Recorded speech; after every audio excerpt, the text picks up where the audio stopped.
What's up? You know who it is. Joseph Morrison, aka Kojo Locs, coming to you with another video. This is a Loc channel where we discuss Loc content. So if you're interested in that, feel free to hit that subscribe button, hit that like button on this video, share it with a friend that might be going through the journey or is about to start a locking journey, because today's video actually is kind of specifically for people who are just about to start a locking journey.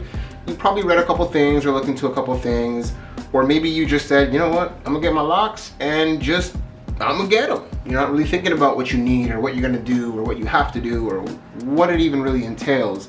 You might just see a certain picture or see a friend that has locks and you're like, yep, I want that, you know what I'm saying? So the reason I made this video is because I know that for me, when I started my journey, I definitely did a lot of research, but there were things that I just wouldn't know until I'm kind of in the midst of the journey, right? And there were some things that I looked into but thought like, that ain't gonna happen to me. What are you talking about? So I want to kind of give you the know, let you know things that I've experienced in my 7-month journey that I probably wouldn't have known prior to starting my journey, and just kind of helpful insight that might give you, you know, a better understanding of what you're in for, or maybe decide that you don't really want locks. So we're gonna run down a top 5 list of those things, and if you're interested in it, stay tuned. Let's get into the first one. Okay, so the first one's good because it helps you to kind of, it's the start of your journey, right? So the two things that I didn't really consider when I started my journey, and that ends up being monumentally important, is knowing your hair texture, right? And that can help you to know what style you want to start with to start your locking process. Okay, I know, you're probably like, what and what? So this is the thing. There's many different hair textures, and it starts from a 1 and it goes all the way to a 4C. So 1 being a straight hair texture, right? So you'll see a lot more European people with this hair texture, and then you'll have a 4C hair texture, which is a lot more coily. You'll see this texture with African Americans a lot more, and essentially what this means is how well is your hair gonna take to what you want it to do, which is to knot up, coil up, stay together, and eventually lock. Obviously, if your hair is a lot straighter, it's gonna greatly affect how your hair is gonna lock up. If it's a lot more coily or a 4C type, it's gonna determine how well your hair locks up. So if you kind of go into your locking journey and you have no idea what your hair texture is, I'm sure you're probably gonna have expectations on when you think your hair will lock up. And if you don't know your hair texture, how are you gonna have that information, right? So you're already possibly starting out your process with disappointment because you think your hair is gonna coil up in like a month or 2, and it ends up coiling up in 7 months, right? And that's something that I did wrong. I actually always thought I had very coily hair texture. And when I started my journey, I found out that I have 2C hair texture, which is a lot straighter than your curliest hair texture. And 7 months in the game, obviously, well, I shouldn't say obviously, because maybe you don't know this, but I'm not fully locked yet. When I started my journey, I thought, 1.5, 2 months, and we in here, we locked. But nope, wasn't the case at all. I actually kind of had a crazy start to my journey, and if you want to hear about that, you can check out this video. But yeah, it's really important to know your hair texture. And the second part of that, as I mentioned, was knowing what kind of start you want to have. So by that I mean, what kind of coiling method are you going to go with? Are you going to go with the curl sponge method, so just using a sponge and coiling or sponging and curling your hair until it locks up? Are you going to go with, probably the two that are the most common are your interlocking method and your comb coil method. So your comb coil method is more just literally getting some gel and rubbing the hair, making it into a coiled pattern, right? Coiling it together and getting that gel to hold, and then eventually it's going to lock up over time. Or the interlocking method, you know, you're literally pretty much making knots in the hair to keep it together, and eventually over time it's going to lock up. Now there's benefits to both, right? If you have a coilier hair texture, you can probably go with the comb coil method. If you have a straighter hair texture like mine, which is 2C or straighter than mine, so closer to 1, I would recommend that you go with an interlock. And I learned this from personal experience. I started my journey, I'm like, I'm gonna do comb coils. Why are you gonna do comb coils? Because I like them. Comb coils, I guess, whatever. You know, not really knowing my hair texture that much, or even caring to know, you know what I mean? Like, I just kind of had my own preset ideals of how I'm gonna do my thing, because it's all up to me. And lo and behold, I went, got my hair done in comb coils, it came out, didn't hold, right? So definitely wasted a couple months doing that. I tried it again, same thing happened. So that's why it's important to know your hair texture, and to know this type of start you want to have with your locks. What kind of method are you going to start your locks with? Because not only will that save you time and money if you're going with with a loctician, but it also just saves you the wasted energy on expectations of what you expect out of your process, right? The more you know about your hair, the more you can know what to expect, because you can seek out information based on your specific hair type. Pretty simple stuff, right? But I definitely wish I knew that, and that is probably the most important thing I wish I knew before starting my journey. And not just going in thinking like, oh, my hair just gonna lock up, you know what I mean? So that's number one. Number two, this one kind of, I guess, stems off of number one. And number two would be, your hair is not gonna lock up probably as quickly as you think, right? Like for me, when I started my journey, I thought, after watching hours and hours and hours of videos and reading up on stuff and looking at other people's journeys and asking people who I know that have locks and then, you know, what their journey was like, for whatever reason, I thought, oh, my hair's gonna lock up in a month or 2 months, right? I just had that expectation.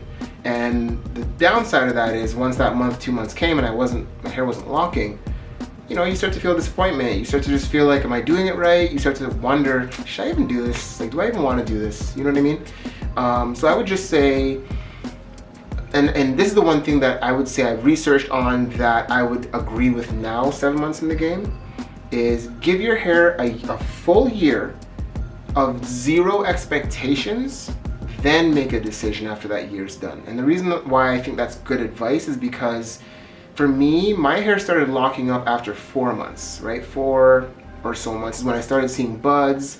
I started noticing changes in my hair. It was after like 4 months. Now, when I started my journey, if you had told me that then, I'd have been like, 4 months? This? I'm gonna lock up tomorrow, right? Like I just had these expectations of when my hair would lock up, and it's just not the case. So 7 months in, my hair's still locking up. It's not fully locked yet. For those of you that, you know, aren't familiar with my journey yet, like this is where I'm at. This is kind of what my hair is looking like right now. Definitely have a lot of buds in my hair. And it definitely is finally locking up. The tips of my hairs are starting to lock up a lot better. But now I'm at a point where I'm just like, whatever, you know, when it locks up is when it's gonna lock up. But I would just say, don't have any expectations on knowing when your hair is gonna lock up. Obviously, if you have somebody like a loctician that's helping you on your journey, they can give you more experienced information or a more experienced estimate as to how long your hair will probably take to lock up. But even then, honestly, you know, just let the process do what it's gonna do. Make sure you're staying with your routines, make sure you're keeping the upkeep of the hair, so getting your retwist, your interlock, your retightening, and just kind of lay back and wait it out. You know, that's kind of the best advice I would give, because you're just putting too much emotion into something that you don't have control over, which is, I think, one of the benefits of this journey is letting the journey do what it's gonna do and just being patient with that and being respectful of the journey and of your own journey. So yeah, number two, I would say don't have any expectations on that. Harder to do, I know it's tough, I know, but you gotta do it, trust me. Don't have any expectations on it. It's probably gonna lock up way longer than you think. So, number three, yes. So now you are a couple months into your journey, maybe even just a month into your journey, and your head starts to itch just a little bit. You know, just a little bit of itching. You're like, okay, it's getting a little itchy. But the itching is real, man. Like the itching is one thing I probably would say I saw a lot of other lockers saying, oh yeah, you know, the itching sucks or whatever. And I was like, well, I eat pretty healthy, I work out, like I take care of myself, so I don't think we're gonna have any itching up here. You know what I mean? But yeah, no, itching is real. The itching is real. And what I was taught is it's a couple things. The itching could be nutrition based. It could also just be a scalp issue too. Like your scalp might be susceptible to getting a lot more buildup or to retaining moisture a little too much, so you could be having scalp mildew issues. Like you just start to learn things about your scalp and about yourself that maybe you didn't know before even starting the journey, right?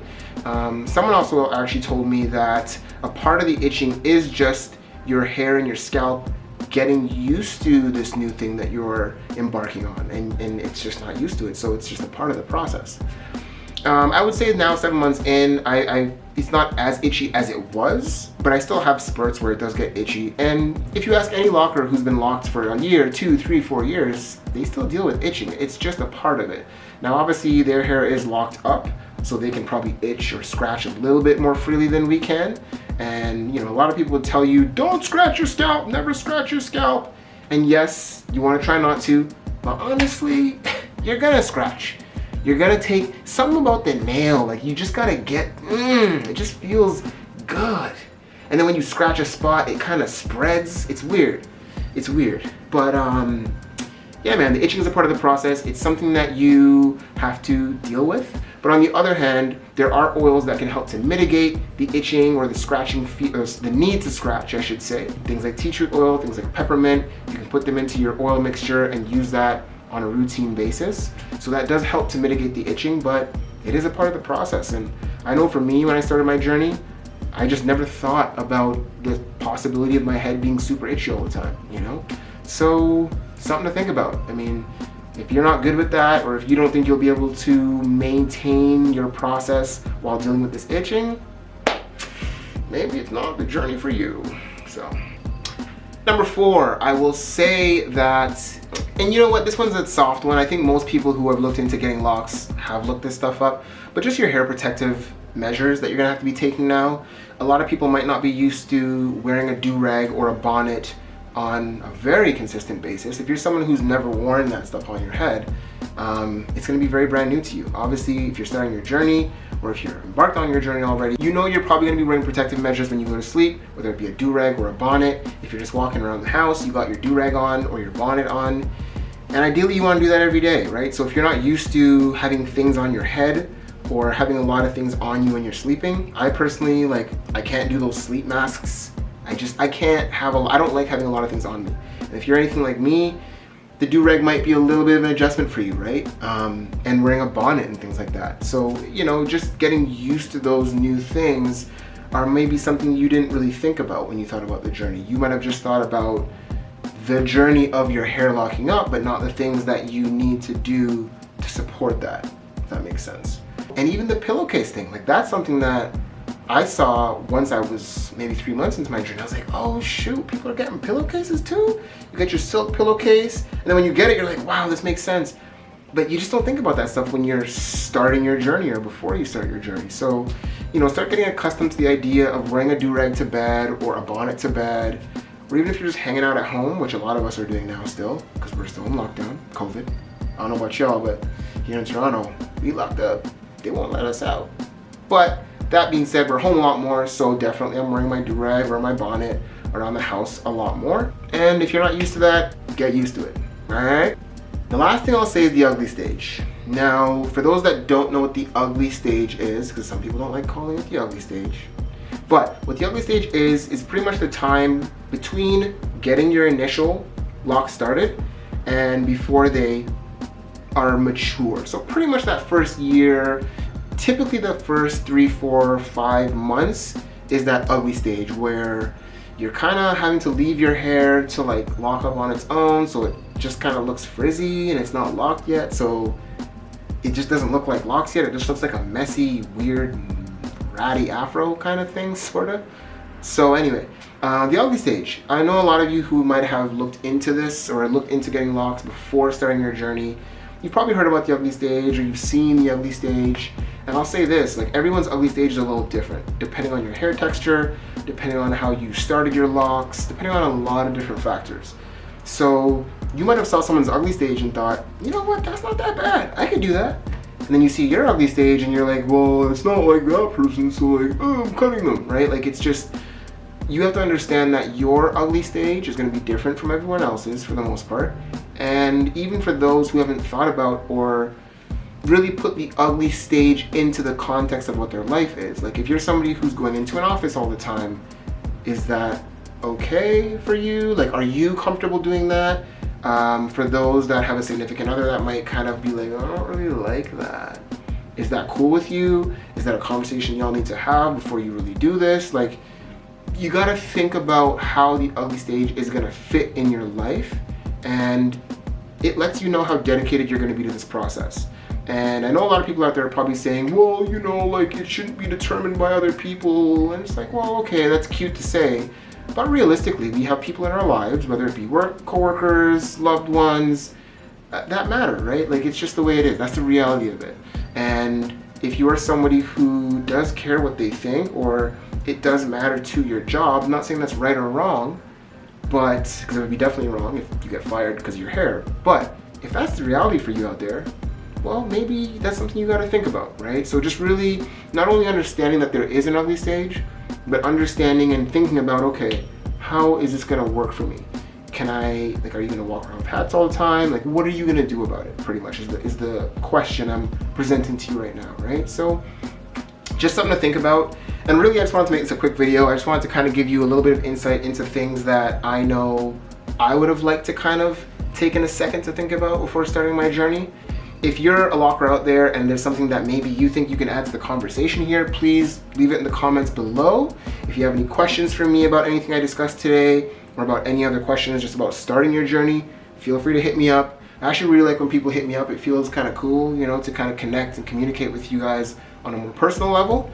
But other than that, man, that's it for me today. I'm out of here. It's a gloomy day in Toronto, but I gotta get my workout in, so I'm gonna do that. Anyway, stay locked. Kojo Locs signing out. Peace and love.